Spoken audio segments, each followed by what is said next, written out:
What's up? I'm starting a journey, trying to create a game. I've created games in the past, me and my friends. We do game jams, but I've never really committed fully to a game that's taken more than a weekend to make. So I'd like to start this journey, creating a devlog and tracking my progress, and maybe that'll help push me over the edge to actually making something noteworthy. So without further ado, let's jump right into the design doc. This game is about pirates. Uh, More specifically, I want it to be a mashup of Mount and Blade and Sea of Thieves. So all the Sea of Thieves ship mechanics will be in there. Sailing the ship, moving the steering wheel, lowering the rudders, the full functionality of a ship. But I want deeper, more interesting NPC interactions. I want you to be able to command them basically with greater depth. And I want combat to be different. So, it'll be 1 to 4 player, but the crew size will be much larger than just 4 people. It will be, who knows how big the final ships will be, the ships of the line if we get there. The ships themselves will have, the regular, they'll have cannons, they'll have an anchor, they'll have steering wheels, sails, the whole 9 yards. But you and your, online friends won't have just the simple crew commands. You can. I haven't thought too deeply about the system yet because we just haven't gotten there, so I won't go into it. But that's basically it, and that's what I've got now for the ships. And game combat will be, Mount Blade-esque, where you have various different slashing abilities or directions. Basically, you pick a direction and then you swing the sword, and you can also stab. So that adds greater depth to melee combat, and I want the ranged combat to really have an impact.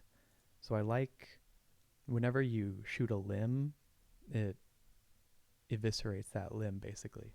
Whenever you shoot someone in the head or chest, they should die, and it should feel powerful to have a ranged weapon, and you just balance that by having them be flintlock weapons, having them take a while to reload. Design, I'm just going through that as a reminder. So I've already implemented the character and the ship. So later on, several months down the line, if I forget something, I can keep the core tenets of my game's design intact and not have horrible spaghetti code. My main mission with these dev diaries is to communicate every sprint that I go to. So I just completed sprint 1, and with every other sprint that I have planned, I only have 4 now, but with every sprint, I want to make a commitment to upload a video. So let's just get into video 1, sprint 1, the basic ship functionality.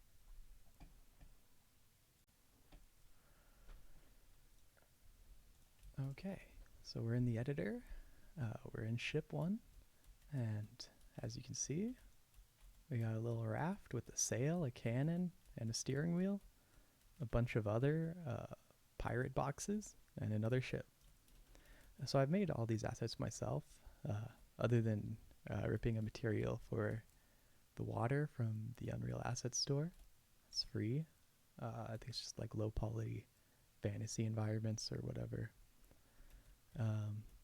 So let's just get into the different features that I've implemented so far. The wheel.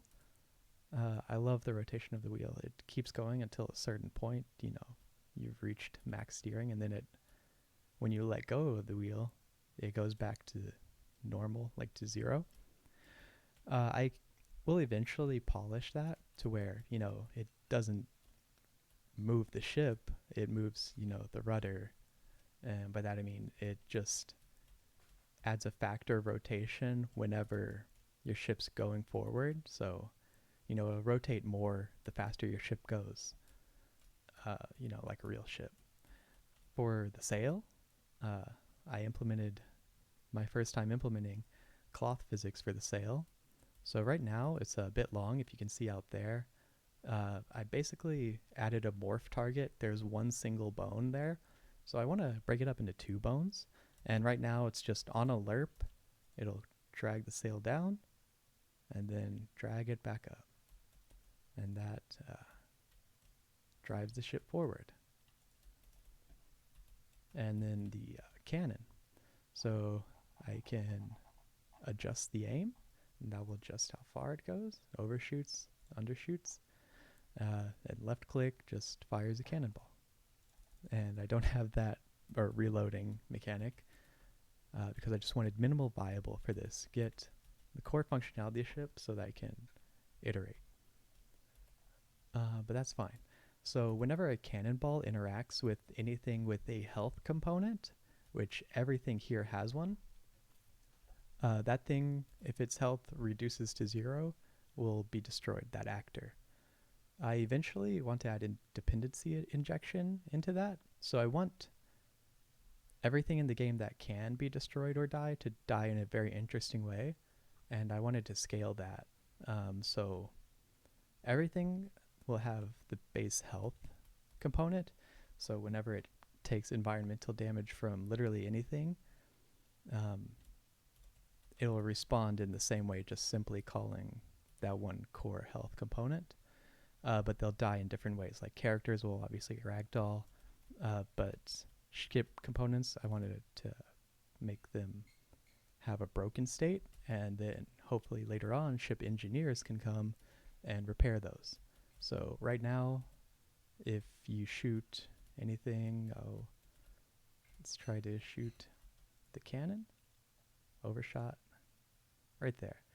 It got destroyed because it only had, I think, 2 health, and a cannonball does 2 damage. The ship itself has 5 health. So it got destroyed, and all of its child actors as well. And I got a little shooting range here that you can shoot. Oop. It's a little finicky, but if you have, 3 cannons, it's a bit easier. We can steer around, sail around these targets, and shoot them one by one. Yeah, that's what I got so far, the basic ship. So Sprint 2 will be multiplayer. I hope to have that out actually shortly. There's not too many components to integrate here, and I wanted to add multiplayer as soon as possible because it will be significantly harder to add later. Yeah, thanks for watching.